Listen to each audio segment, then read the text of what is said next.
La Gazette rapportait aujourd'hui que plus de 900 000 Québécois sont en attente pour voir un médecin spécialiste, un chiffre en augmentation de 41 par rapport à 2023, de quoi être quand même un peu découragé. J'en parle avec Paul Brunet, directeur général et porte-parole du Conseil pour la protection des malades. Bonjour, Monsieur Brunet. Bonjour, monsieur. Merci d'être avec nous. Dites-moi, qu'est-ce qui se passe exactement? Comment est-ce que vous expliquez déjà là, dans un premier temps cette augmentation assez rapide du nombre de patients qui sont en attente de voir un médecin? Ben, j'ai entendu quelques explications là, de la Fédération des médecins spécialistes qui dit que il y a plus de monde qui en a besoin qu'on est capable d'en opérer ou d'en voir. Santé Québec dit qu'il y a plusieurs facteurs qu'il faut considérer et qui sont à pied d'œuvre pour essayer de trouver des solutions. Et en attendant, le chiffre, le nombre continue à augmenter de manière effarante et ça devient dangereux, il me semble, parce qu'il y a trop de monde sur les listes d'attente pour voir Hmm. un médecin spécialiste ou avoir peut-être un diagnostic d'un cancer ou d'une autre maladie. Je sais qu'il y a des médecins, il y a un comité qui regarde ça pour assurer que les plus urgents soient vus en premier, mais là, rendu à 900 000, c'est sûr qu'on va perdre le fil. Et ce que je comprends pas, il y a d'autres solutions que nous, on propose au gouvernement depuis un certain temps. Rappelons-nous que Mme Marois, à la fin des années 90, début 2000, on manquait tellement de spécialistes pour voir les patients pris avec le cancer qu'on avait envoyé des patients à Plattsburgh. Hmm. Alors, ça veut dire, est-ce qu'on peut parler à d'autres juridictions qui seraient capables d'en prendre? L'autre phénomène, pardon, Non, allez-y, mais l'autre l'autre phénomène, ouais. l'autre phénomène qu'on observe, c'est que il y a beaucoup de spécialistes qui sont rendus au privé. Ouais. Pourtant, en Ontario, le tarif d'un spécialiste, quel que soit le soin que vous prodiguez, c'est le même. Alors que vous soyez au privé ou au public, c'est le même tarif, c'est obligatoire. Peut-être que si on adoptait ça avec les discussions avec les spécialistes, qu'on pourrait diminuer, en tout cas, le départ des médecins spécialistes vers le privé. Alors, il y a quelques solutions, il me semble, qui mériteraient qu'on regarde et qu'on applique tout de suite. Écoutez, là, c'est 900 000 personnes qui attendent pour Ouais. voir un spécialiste, ça n'a pas de bon sens. On a vu lundi, je pense, c'était dans le journal de Montréal, là, une Montréalaise qui avait attendu 7 mois pour voir un médecin spécialiste. Je sais pas si vous avez lu cet article, mais pour finalement avoir un rendez-vous qui était grosso modo un espèce de truc expéditif, laconique, où elle n'a pas réussi vraiment à obtenir quelque information de la part de son spécialiste. Et donc, qui se retrouve après 7 mois d'attente à devoir prendre un nouveau rendez-vous qui va possiblement être dans de nombreux mois, encore une fois, pour une problématique là, qui affecte gravement sa santé. Et justement, il y a un enjeu de délai, de temps, de quantité, mais il y a aussi manifestement un enjeu de qualité là, dans la pratique des soins Oui, actuellement. Qu'est-ce que vous en faites, M. Brunet, de tout ça? ben c'est un peu la réserve qu'on a faite face au projet de loi que le ministre Dubé veut faire adopter au Mhm. niveau de l'exigence au moins à 25% de leur travail d'un minimum de performance chez les médecins omni et chez les spécialistes. Moi, je dis, est-ce que on va dire à un médecin spécialiste, comme la dame malheureusement a expérimenté, que ça prend tant de temps pour voir quelqu'un qui a des douleurs au ventre, qui a des douleurs au sein, je ne sais trop, je suis pas médecin. Est-ce que la qualité va passer à côté de la quantité? Je me souviens, je siégeais à la RAMQ déjà il y a plusieurs années, puis on avait devant nous le dossier d'un médecin qui avait vu 98 patients dans la même journée. Lui, au Ouais. sens du projet de loi de M. Dubé, il était efficace. Mais est-ce qu'il a soigné le patient? Est-ce que le patient a dû revenir à l'urgence ou prendre un autre rendez-vous comme la dame a raconté dans le journal de Montréal?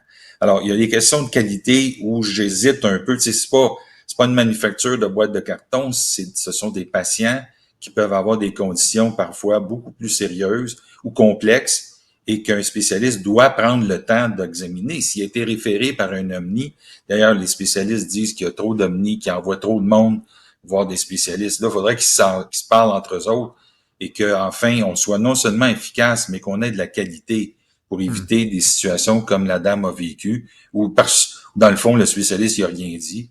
Alors, soyons un peu plus sérieux et surtout efficaces. Le projet de loi 15 a dans son titre rendre le réseau de la santé plus efficace. Efficace, ouais. Mais là, il faut que Santé Québec livre la marchandise. Je sais qu'ils viennent d'arriver, mais quand même, ils ont réussi, semble-t-il, à diminuer le nombre de patients qui attendaient depuis plus d'un an pour être opérés. Alors, il y a quand même des choses rapides qui ont été faites grâce à Santé Québec. Il y a des médecins, évidemment, qui se sont prêtés à l'exercice. Il va falloir aller beaucoup plus vite et avoir d'autres idées, tu sais, penser en dehors de la boîte. Ouais. Madame Marois a envoyé du monde dans les années 2000 à Plattsburgh parce qu'on n'était pas capable de fournir. On est-tu capable de fournir avec des médecins au privé aussi, avec le même tarif que l'on octroie aux médecins au public? Il faut penser à beaucoup plus que ce que je perçois, peut-être à tort, qu'on est en train de faire présentement. C'est long. C'est long. Tu sais, rappelons-nous, en 2000, il y a un monsieur Stein, qui a réussi à obtenir un remboursement obligé à la RAMQ parce que la RAMQ avait refusé de le faire opérer pour un cancer de l'intestin. Il est allé à New York, il a eu son opération, il est toujours vivant et la RAMQ a été obligée de le rembourser. Bon, c'est pas à la hauteur de toutes les bourses, C'est un mais cas d'exception plus c'est que... un cas exception. Mais ça veut dire que quand tu es trop mal pris, des fois, tu es obligé, puis il y en a qui le font malheureusement et qui n'ont pas nécessairement les moyens de le faire. Absolument. Je termine peut-être en vous demandant, au sortir de la pandémie, Christian Dubé s'était quand même engagé de manière assez ferme là, à justement réduire les délais sur les chirurgies, mais aussi sur les délais d'attente des médecins spécialistes. Il y a eu quand même des promesses qui ont été faites en ce sens-là. Là, on voit une augmentation de 40% depuis 2 ans. Est-ce que pour vous, Christian Dubé est toujours l'homme de la situation par rapport à la crise qu'on vit dans le réseau de la santé? Ben moi, à chaque fois que j'ai écrit au bureau du ministre, là, on me réfère à Santé Québec. Fait que c'est comme si... Ouais. À moins qu'il se passe des affaires vraiment très, très graves, où là, le ministre intervient, comme c'est arrivé quelques fois depuis que Santé Québec est créé. Fait que moi, je transige beaucoup avec Santé Québec, mais il faut que ça opère, il faut qu'il arrive des affaires, faut qu'on initie des choses qui ne sont pas dans le système nécessairement actuel, et comme Mme Marois, qui avait permis à des gens d'être opérés plus vite. Let's go! Ouais. Faut qu'on soit créatif et efficace. On a embauché 4000 cadres de plus depuis 5 ans. Ça va pas mieux. 4000 cadres, c'est 200-300 millions. On peut-tu clairer ces cadres-là et ce et ne aller sont pas... ouais. chercher l'expertise requise? Ce sont pas les cadres qui font les rendez-vous avec en spécialité ou qui font les chirurgies. Je suis en studio avec Fred Bastien. Fred, est-ce qu'il y a des commentaires? Oui, très rapidement, il y a Martin là, qui appuie là, les propos de notre invité, là, qui lui, il souhaiterait qu'on impose le tarif unique privé-public. Donc, on sent qu'il y a une certaine impatience auprès de certains de nos auditeurs. C'est sûr que là, bon, le ministre a démultiplié les initiatives. Santé Québec, évidemment, est au cœur du dispositif, mais bon, on voulait à un moment donné forcer les médecins sortant de l'école à travailler dans le public. Là, on parle de normaliser.